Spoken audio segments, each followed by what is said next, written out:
Hello everyone and welcome to a new episode of my Cassette Beasts playthrough here on YouTube. In today's episode we're gonna continue exploring this mysterious theme park we kinda have accidentally, I guess, encountered last time by taking the boat to this weird place, and we faced up some weird boss fight as well. Apparently there's 2 more still remaining at least, and maybe something else as well. But hey, without further ado, let's jump into the episode and see what's gonna happen today. Hello. So, to continue our journey here on this place, we still need to get more of these attraction passes, and for that we need more of these tickets that we can exchange them into those passes. But it's not that easy always to find these tickets. I think I've already pretty much explored everywhere I can think of, so it's a little bit problematic to figure out where the heck can I find enough more tickets to get actually progress done. What I actually ended up doing is that I went back to this previous amusement attraction we found last time, and I'm able to find a couple more tickets from here. There were a couple of chests that I missed last time, so with these I can get enough of these tickets to go purchase the next attraction pass. So I purchased this red attraction pass, and now we can use this specific pass to go here and use it right here to this machine, and this will actually, well, try to activate this thing, but it actually goes a little bit haywire and ends up collapsing, which actually will give us a new pathway to go towards. So it's not really that bad thing, even though it just kind of, you know, failed to do what it was supposed to do, I guess. But yeah, here we can just kind of jump off from this machine that we just put the pass into, and then just kind of hover here, and then we find this cosmic zone, which will be the next attraction to kind of go through. And here we have to do pretty much the same thing as with the previous one, but this one is thankfully much easier to go through. Here the gimmick is not some rotating platforms, thankfully, but this kind of a switch that activates these lights and these platforms for a specific time. So we have to quickly go through them to get moving forward. But as said, this is still 1,000 times easier than what the previous attraction was with those rotating platforms. Here we can notice that there's this door which requires a key to unlock, and actually there's a couple of keys we need to get in this area. But here we can just kind of, you know, start exploring around this place more thoroughly and see what we can find. We can also find new chests here that will have more tickets for us that we're gonna need to purchase the next attraction pass as well. We still need 1 more attraction pass after this to, you know, get through the rest of this area. But yeah, here we can just kind of glide here and activate this switch here, or button, or whatever you want to call it, and it will unlock actually a chest for us that we can go get to get a ticket from it, which is gonna be real nice, because as said, I have no idea where else I could even find more of these tickets, so getting all that I can find from here will be pretty important. Yeah, sometimes I can even screw up the timing a little bit like there, but in the end we are able to, you know, get this ticket from here, and then we can move on and see what else we can find in this place. And here we can actually glide down to find this electric magnetic thing. We can actually use this to get another ticket as well. And I don't remember did we use this to anything else. It's just gonna take a little while because we have to parkour the whole freaking place with this thing on our heads. But yeah, we're gonna still definitely be able to use this thing to our advantage. So yeah, here we can put this box, and that will unlock us this chest. So there was no any other use for this electromagnetic cube thing, but we still got 1 more ticket. That is very good. Now we can move on and see what else we can still find. Here we have this doorway that takes us to brand new area, and here we also need to use or get the electric cube thing, and we also need to use this chest as well, because as I head into here more to the right side of the area, I see I cannot make this jump, so definitely gonna need this box here to kind of give us a little boost, or enough height, I guess you could say, so that we can kind of put it here and then jump over it to get up here where we have this switch. That actually changes the layout of the place a little bit, but now we can at least kind of glide here easier around this place, and here we can jump these very small platforms to get the electric box cube thing. I still really don't know what does it call this thing, but this will actually get us into this chest, and here we have something more interesting than just a ticket, I think. If we open it like so, we find a lunar key.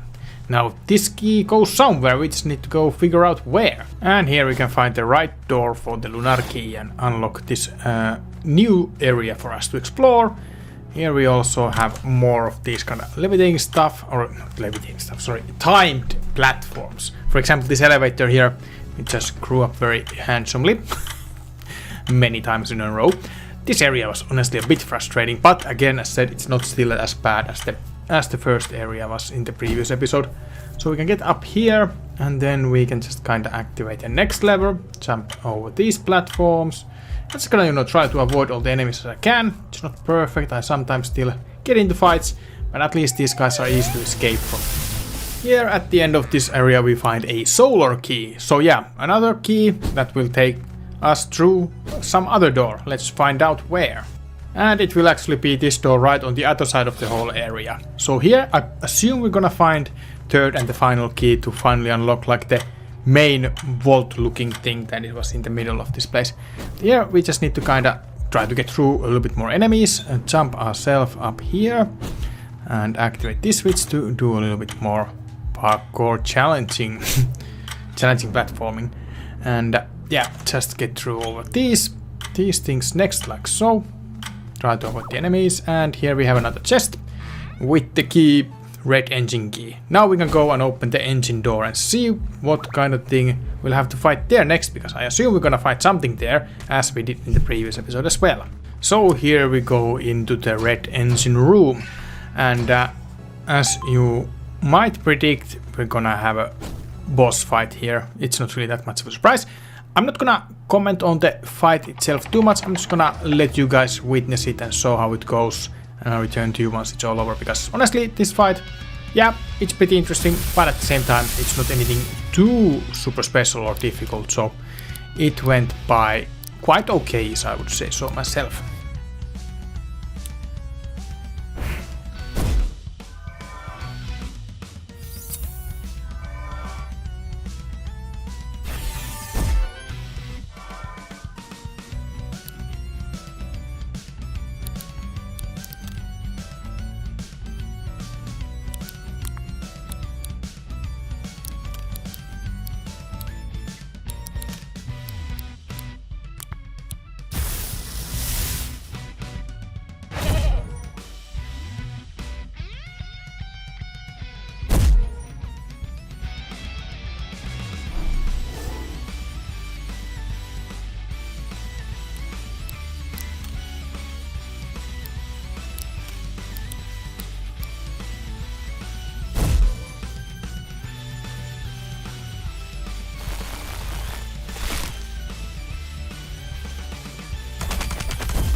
And after a little while, after taking out this freaking boss 2 times because it resurrected itself once, we finally win.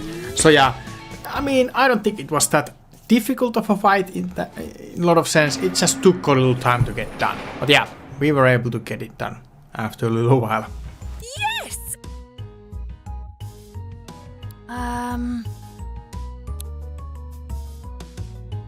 Well...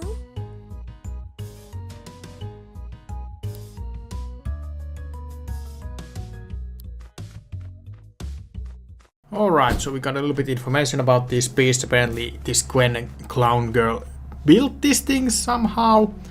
But now, whatever the case, we still need to do one more attraction, which means we need to get a little bit more tickets. But I'm gonna skip ahead a little bit and, you know, let's get straight to the next attraction and see how that place is and how it's gonna go. So, the final attraction will be this witch house, which is thankfully even more simpler, if you ask for me at least, than the previous one was.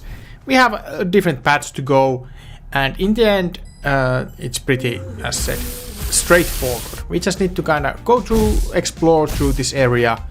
We can find a couple more tickets, which we really don't need anymore at this point. But mainly the idea is pretty much the same as in the previous area. We need to find keys, and those keys will unlock us a path to the final engine room where we can fight a third boss and you know, get that thing beaten as well, hopefully. I'm just gonna showcase this fight without that too much of a commentary either, because it pretty much goes about the same way as the previous one, so just check it out and see for yourself.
And thus this boss goes down as well by self-destructing itself, and yeah, as said, about the same kind of type fight as the previous one was as well, but just to maybe a little bit faster one.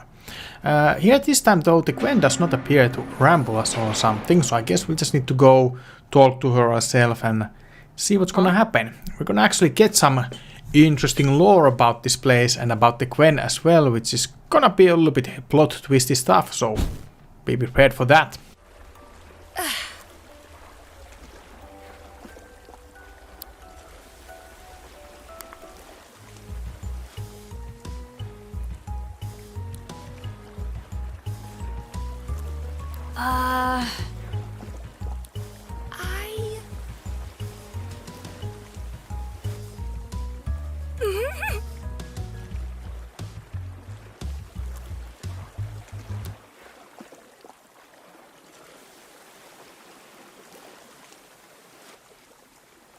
What?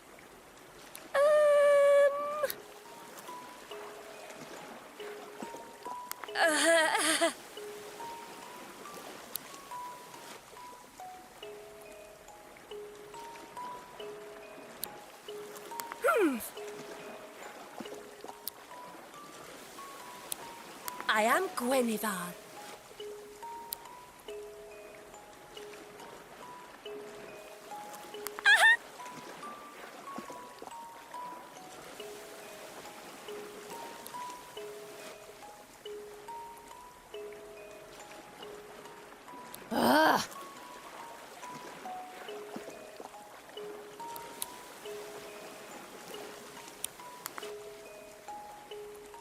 Everything I do is for humanity.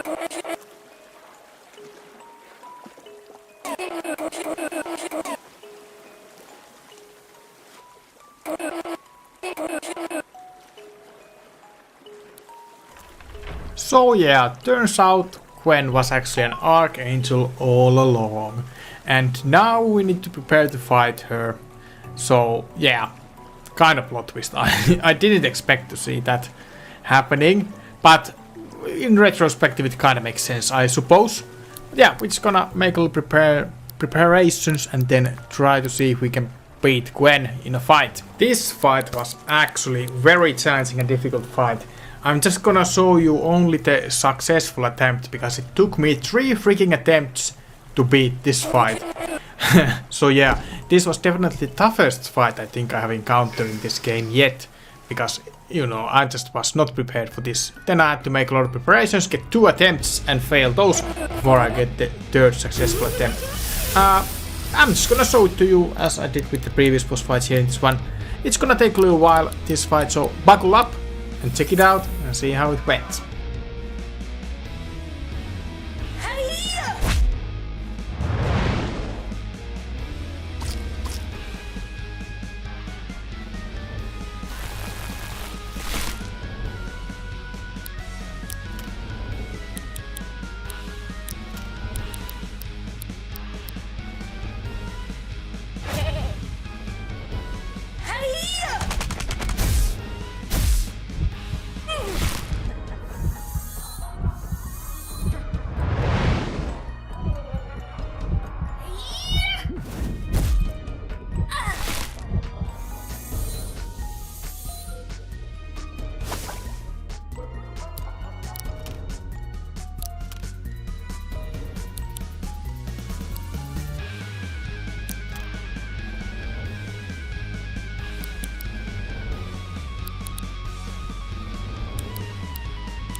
Topsy-turvy!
So yeah, that fight definitely took a little while, but finally, after one more hit, we were able to take out the Gwen. That was so challenging, but taking it slowly but surely was able to get me the win. I think using all those leeches to, you know, get some HP recovery and stuff like that going was the key element to get me the victory.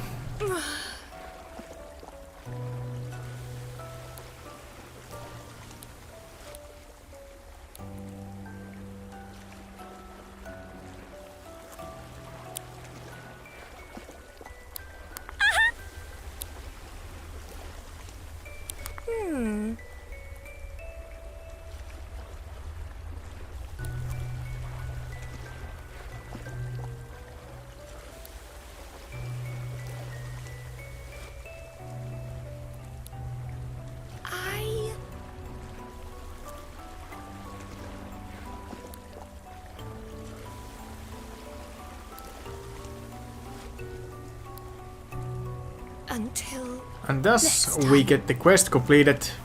I don't really know what should I feel about, you know, when staying here.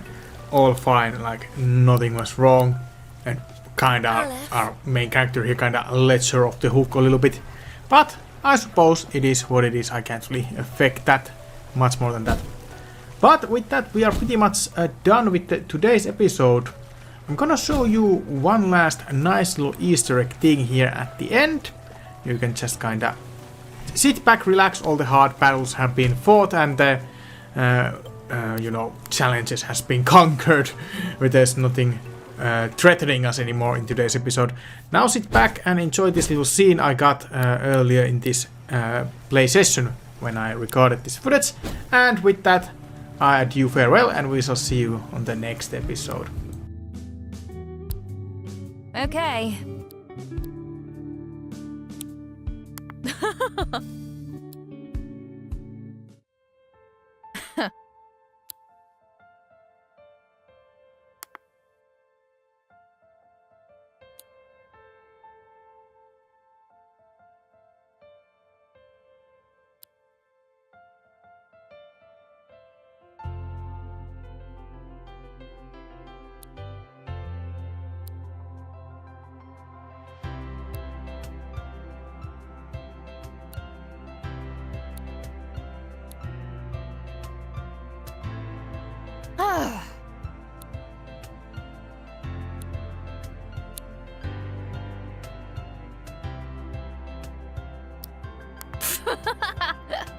I...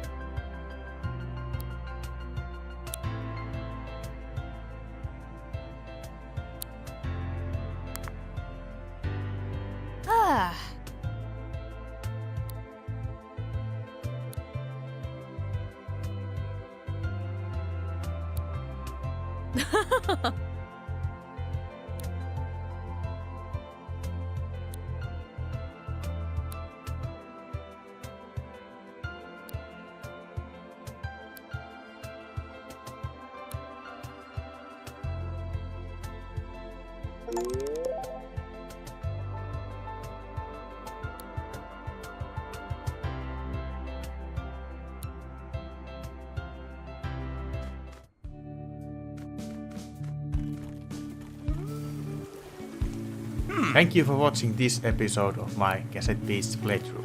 If you enjoyed this part, remember to like the video, comment down any thoughts you might have below in the comment field about the game, or if you have any other comments in mind, let me know. Of course, if you're new viewer here, remember to subscribe to support the channel. And as always, I will see you all with the future videos. For now, it's bye bye.